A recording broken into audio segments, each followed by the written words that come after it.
All right. Welcome to the first episode of the AECF podcast known as Awakened. I'm Daniel and I'm your host. Throughout the next few weeks, we are going to be introducing you to different members of our community so that you can get to know your fellow AACFers.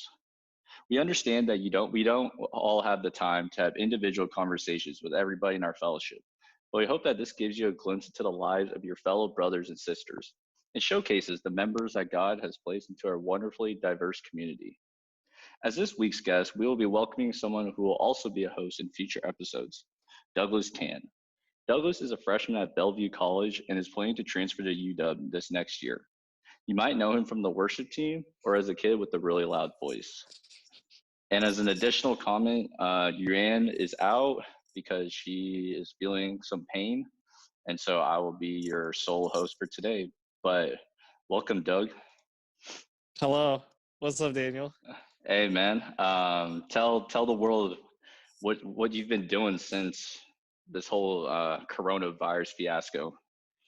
That's a good question. What have I been doing? I've been reading my Bible. So I'm doing this reading the New Testament in 10 days plan, and it's really intense, but it's been really good. I'm a little behind right now, just like a book behind, because that's how it because we're basically reading like a book or like 4 books in a Right. day. So it's like a lot. I've also been I've been playing Minecraft. Yeah, that's pretty much it. I haven't really been doing much. Just reading the Bible, playing some games, vibing to music. Yeah, that's pretty much it.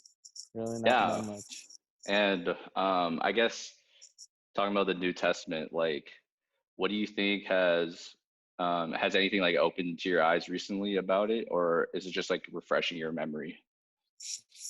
Yeah, it's mostly just refreshing. Yeah, it's not really like, I mean, yeah, there have been some good things, but it's not like stuff that I didn't already know. But it's just more like reaffirming just what I already knew. That's great, man. So getting to the actual podcast. So obviously, like I've mentioned, you are a student at Bellevue College and not at UW. But you spend a lot of time at the University of Washington. What Yes. brought you to UW ACF? So Michelle invited me to the welcome night in fall quarter, and then I personally was trying to find a fellowship, personally at UW, or preferably at UW, just because like at BC there is a fellowship. It's just I don't feel like I vibe or fit in well with that community. I mean, they're great people and all. It's just like I just personally don't vibe with them that well.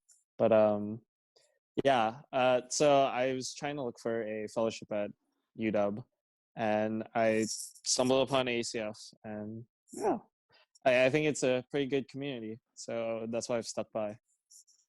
And obviously, you go to SCAC, is that correct? Yes, I do go to Yes. SCAC. And there are a lot of people from SCAC that do go to ACF UW. What do you think? Do you think knowing a good amount of people from your church, do you think that helped you draw you to ACF at UW, or do you think it was just like a personal type decision? It was more personal. I mean, yeah, it's nice that I know like, or I knew people who went to ACF, and know people. I knew people already that were in ACF, but honestly, like I think it was more personal, just because like I think I just vibed with like most of the people that I've interacted that weren't already that I already knew. But yeah. Yeah, it was just was it just like a vibe, it was just not that deep, but it's just like, oh, I feel like I belong here type of thing. I mean, I think first or not first, it was the second night, I think, or second night, second large group. We when we went to what's it called? Misum? Yeah, Misum. Yeah, when we went to Misum, I think I had a pretty good connection with some of the ACFers. Um, yeah, it was good. Like it was pretty deep and just pretty personal. Something that I was not expecting. But yeah, I think that's what really drew me into ACF, I would Right. say. Or more like it's what kept me going, I guess. Right, Yeah. right. No, definitely. And it's great that like obviously you have a strong like Christian community now, but obviously you didn't grow up as a Christian. Your parents aren't Mm. Christian, right? Yep. Yeah, and so I guess my question for you is what was their reaction when they were seeing like my son is like he's into this whole Christian thing now, or they seen you like evolve? Like, did you ever like officially tell them like I'm a Christian, or like what was that? Take me back to that time. Uh yeah, I told them like around like my beginning of my sophomore year of high school, something like that. Either beginning of sophomore year or end of freshman year, something like that. I don't remember. It's been too long. But yeah, I mean I told them I was like, "Hey, I think I'm going to be a Christian or I'm going to follow this faith. Like, do you guys care or not?" And they were like, "Yeah, we don't care. Just do well in school, right?" It's mostly because my parents don't have a religious background at all. Like the closest thing would be like Buddhism, but not really. They would just go to temples and stuff, and they would just like, go through the motion of like praying and stuff like that. They also believe in like some like I don't know what the word is. Not it's not fairy tales. I guess it's fairy tales. It's the best way to describe it. Fairy tales. Okay. Chinese folklore, whatever Okay, it's okay. called. You Right, know what I right. mean? But yeah.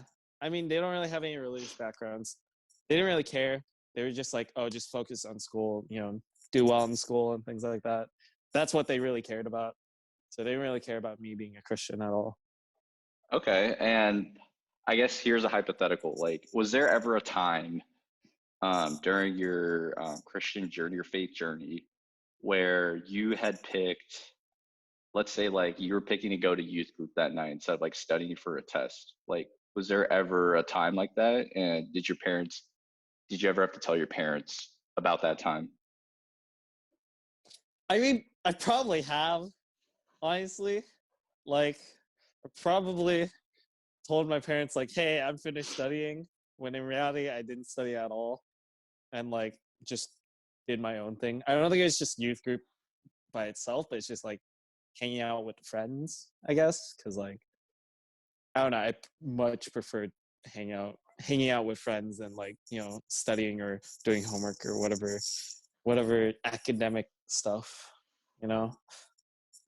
Right. And like when you told them that, like what was their reaction the same as like when you first told them like you were a Christian, or was it more like you need to like understand like your priorities? Like what was their type of reaction to that type of stuff? Well, the thing is, they don't know that. They don't know that at all. So I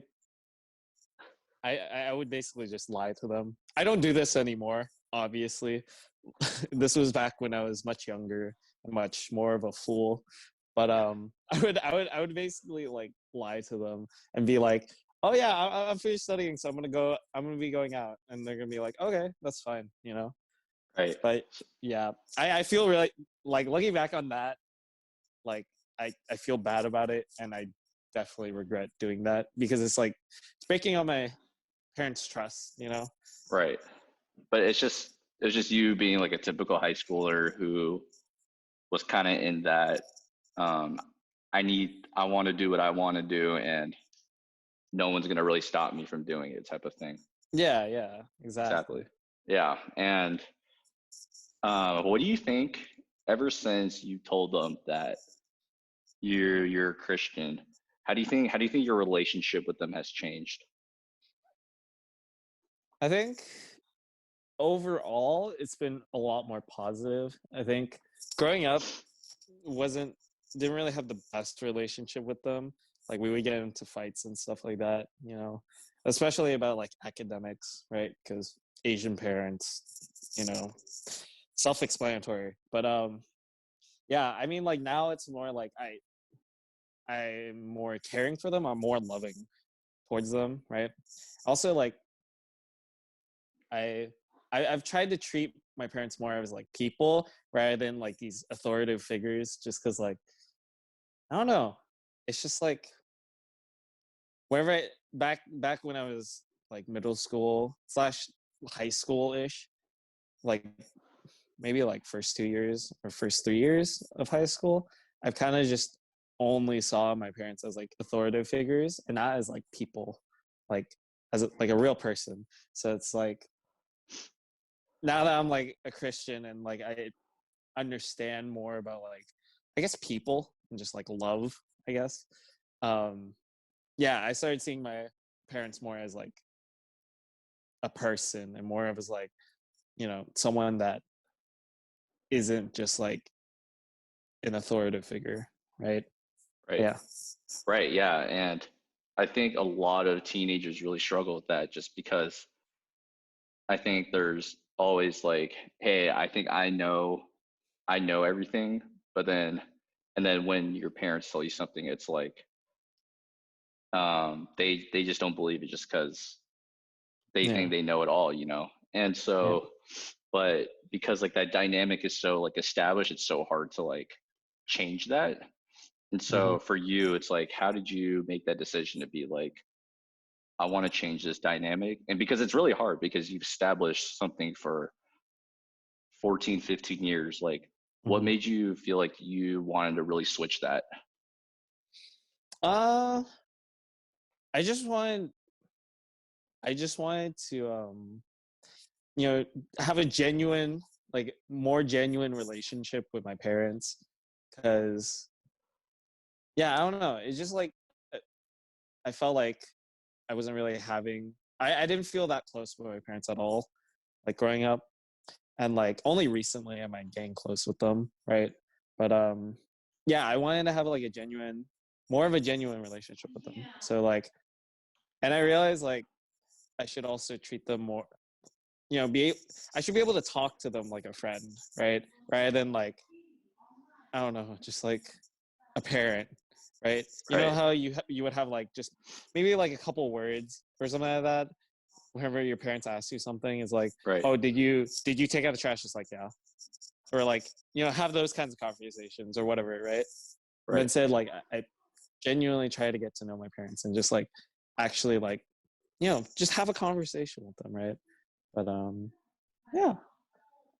Yeah. Did that And answer your question? I yeah, just I just realized I kind of went on a tangent. nah, you're good. No, you're good. You're giving great insight. And I want to expand on it a little bit more actually, because for a lot of teens who struggle with this, um, what type of conversation did you have with your parents where you felt like, yo, like we're actually like family, you know, it's just not, there's not some sort of like, what's it called, like hierarchy type thing where like I have to obey you type of thing. Like what type of conversation do you think helped you establish that like intimacy in a sense? It was just being honest with my parents. I think, yeah, just having honest conversations with them.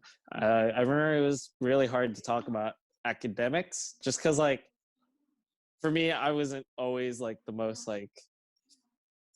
like proficient when it comes to like school and having like, I guess, what's it called, work ethic. I didn't really have that great of a work ethic in high school, but I don't know, just being honest with like my parents and like telling them stuff like that. Because like I think growing up, I felt like my parents just didn't understand or just cared, right? But like I don't know, just like me just being honest with them and just like telling them how I feel and like just having like a good heart to heart, right? Right. I think that really made me feel like I was getting closer with my parents. But yeah. Right. And that takes a lot of courage to do that. And I think it's great that you bring up your family and how you were distant because you obviously we know you now as the person who is willing to like converse with anyone, willing to like have a conversation, all that. But obviously, like you've described, like you weren't always like that, and you said when you were in high school that you were not like a high key cloud chaser, but you were a cloud chaser in some sense. Take us back to that time. Like, what do you really mean by that? And like, what did you really do? Describe that time. Oh, ooh, yeah, clout chasing. Um, yeah, I don't know. I just, I just, I guess I just wanted the approval of people. You know, I don't know. I just felt like, I guess it kind of does relate to my family relationship because like I didn't really get, the like approval from my parents when it comes to like academics and stuff like that.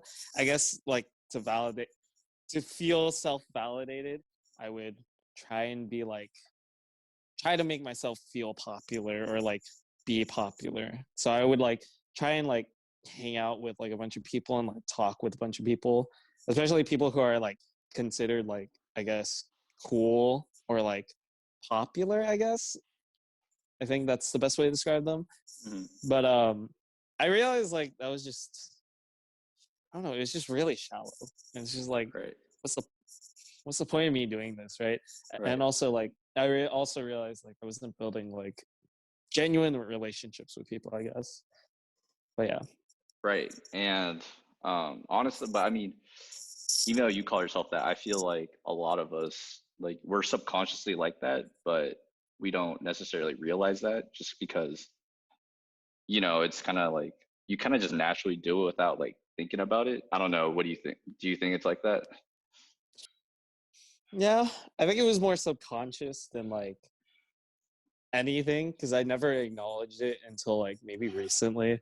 Maybe once maybe like toward like maybe my senior year or something like that. I think that's when I really realized like, man, this is really stupid because when you go into college, no one cares. Like it doesn't matter. All this stuff doesn't matter. It's just what really matters is how you build your relationships with people. Cause like honestly, like though like how you depending how you build up your relationship with people, that's how those are going to be your like long-term friends and your close friends, right? But Hmm. yeah. No, yeah, and I think it's great that you made that switch just because college is just kind of like a whole new world instead of high school. I guess take me back to that time when, like, how did you make that conscious decision to be like, this is dumb? Like, was it like kind of a heart to heart talk to yourself? Was it like a friend telling you like you need to stop this? Like, take me back to that time. mm, I don't know, I just like I just kind of noticed it and then I was just like, okay, this doesn't matter anymore, and then I kind of just dropped it, I would say. Right. Yeah, I So, didn't it wasn't like a super heart to heart because like I feel like a lot of people know like popularity doesn't matter, like all this stuff kind of doesn't really matter too much, right? So it's like I don't really need that talk, right? But it's more like just acknowledging my actions that I've done, right? And realizing, wait, hold on, I need to take a step back and like I need to stop doing whatever I was doing before, right? right. Yeah, yeah, that definitely makes sense. We're gonna move on for a bit. Um, Now, obviously, high school wasn't that long ago. It was just a Mm-hmm. year ago, and I think something that people don't really know about you is that you were really into photography, Mm, and I want you to yes. just describe how did that really start, and why is it so like why do you keep it so low key now? Uh, okay. I don't keep it as a low key on purpose, but it's more like I don't know. I just didn't really have time to like actually do it, I guess. But now like I have like all the time in the world. I can just you know, just do it whenever, right? But I mean, kind of whenever because I can't really go outside. But yeah, I started photography like my sophomore year of high school, and I took like a entry level class, and then I just really enjoyed it. And then my high school offered like an AP class for photography. So I took that and I got really into like photography. Like I really enjoyed just taking pictures and just like making things aesthetically pleasing and nice, especially like through like Photoshop and things like that. Yeah, I got really into it and just like it also helped me like step out of my comfort zone too, just because like you would have to, I don't know, just like one of my assignments for AP photography was you have to take like 100 pictures of like just whatever, right? Just 100 pictures. And we had this like maybe every 3 weeks or something like that, every 3 weeks or like 2 weeks, something like that. And like I would feel like I'm running out of ideas, but like I realized like, oh no, I do have ideas. It just means I have to get out of my comfort zone and actually do it, right? So yeah, it really pushed me to like actually do things that I wouldn't normally do. But yeah. Okay. And what was one of the most, I guess, uncomfortable things about it that really forced you out? Like, what did you have to do specifically? Um so I really liked so one of my ideas was about like was it called street photography, or basically just like taking pictures of people like on the street. And like I remember this is so bad, but like I remember this one time where I tried to take a picture of this homeless guy playing like keyboards, and I was so nervous.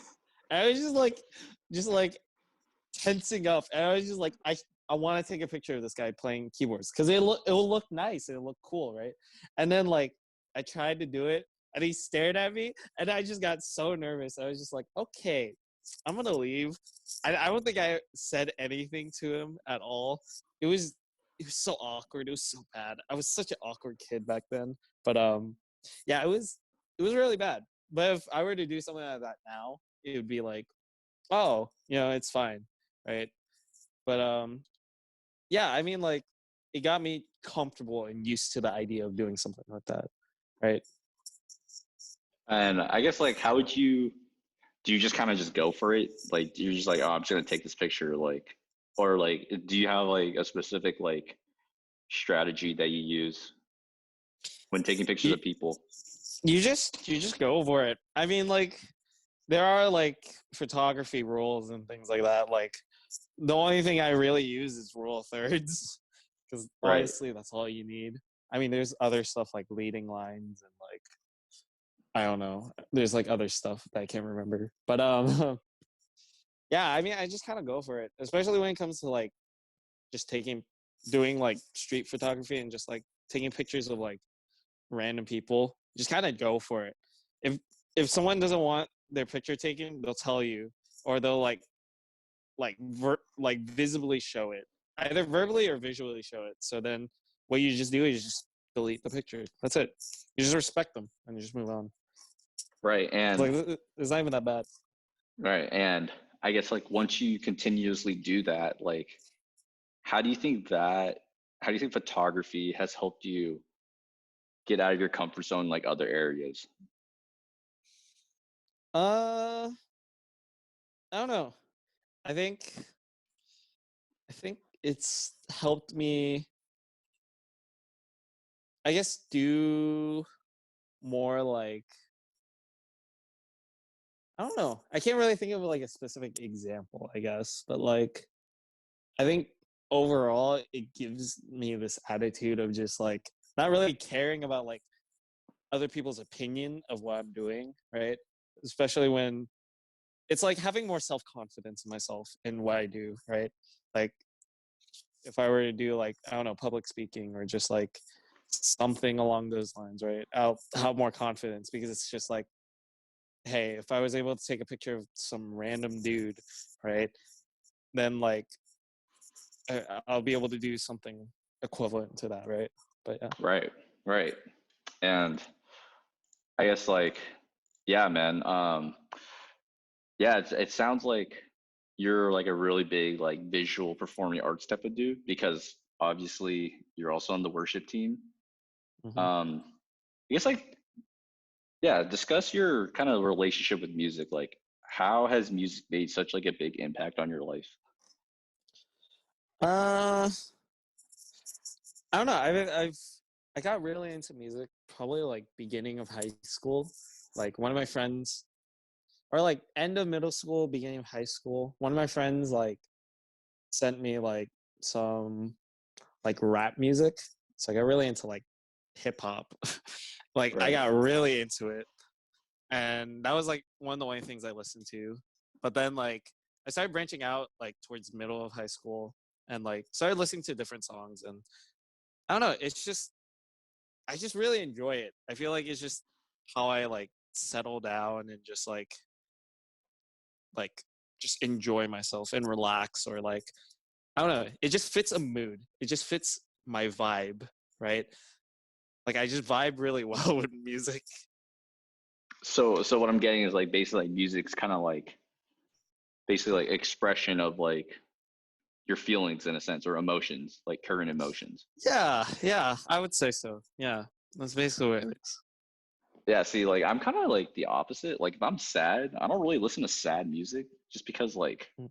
I feel like that would just make me more depressed, you know? Like, but obviously we're different. But I guess I want to listen to that. Like why like when you're sad, do you listen to sad music?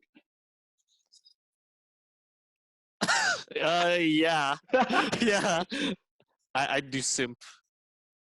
why do you think that is what you need instead of something to like distract you from that emotion?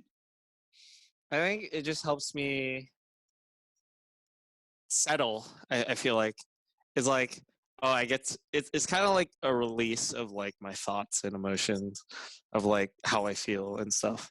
So it's like for me it's like kind of like one of my ways of reflecting on just like a situation or just like something that's going on. But yeah. So for you, it's almost like helping you like once you release everything, then it's like it's kind of over with type of thing. Especially like when you're thinking about something sad, it's like I want to.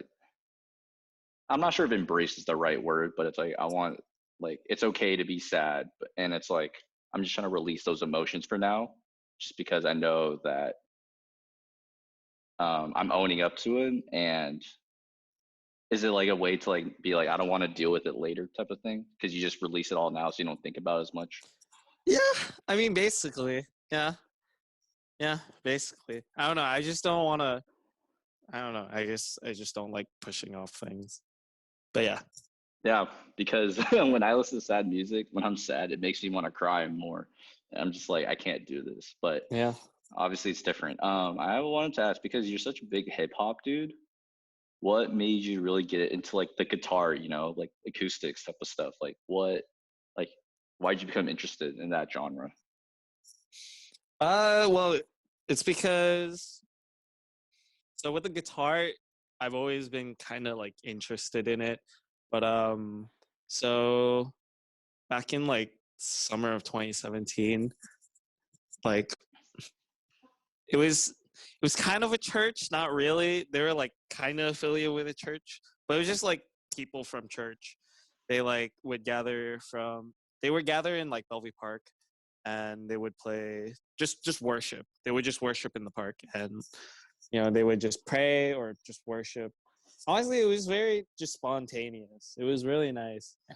And like I remember from that experience, like I don't know, I got really like interested and I was like, oh, I really want to do this. And then someone got a like listening prayer over me and like they said like, oh yeah, I see you like doing worship stuff. So then I was like, okay, I'm gonna I'm gonna try it out. I'm just gonna do it. I'm just gonna go for it. So then yeah, I basically got into guitar and yeah, just into worship. And so yeah, that's how it's all started. And was it something where you just kind of learned by yourself and you kind of just like figure things out on the way, or like how did you push yourself to continue learning? I mean, yeah, I just learned by myself. I learned the four basic chords, and then I just practice a lot. I give myself breaks, like occasional breaks, like where there'd be like a day or two where I just didn't practice, just so I get like myself settled, and then I would keep practicing. But yeah, that's how I practice. Right. And um, Joe told me this. I'm not sure if this is exactly true, but I want to hear your opinion about it. He Okay. told me that on the worship team, that when you guys practice or when you guys just play, right, that Mm-hmm. reckless love is like your go-to type of song. Oh, And mine. yeah, and I was wondering, and he told me you sing it like all the time. And so I guess I'm wondering, like, why is that? Is if it is your go-to song, like, why is it like special to you? It used to be. It really Eh, used to be. Like I remember, like when I first heard it, it was like my junior year of high school is when I first heard it. I was like, oh my gosh, this is so good. Especially like it was like the Stephanie Gretzinger version. mhm. Oh, her singing is so good. But yeah, I don't know. I think it was just there was like one line in Reckless Love. Oh, it was when it said, when I was your foe, still your love fought for me. It's like even though like I was against you, you still loved me, right? Yeah, I think that's why I really like the song. But yeah, I don't play it as much as I used to anymore, just because it's overplayed. And yeah, Do you I think you played it too overplayed it much. yourself? I overplayed it myself too. Yeah, but at that time, it was. Do you have like any go-to songs now, or is it just kind of like you just kind of play what fits your mood? I just play whatever. I mean, if I'm leading worship, my go-to song is "Jesus, We Love You" or "Broken Vessels." Dang, sounds great, man. Yeah, that's a wrap, man. Thank you for coming out, man. Yeah, thank you for having me, man. All right. So next week we will be talking to one of our very own beloved seniors in our second episode. Thank you guys for tuning in. We'll see you then. Cue the music.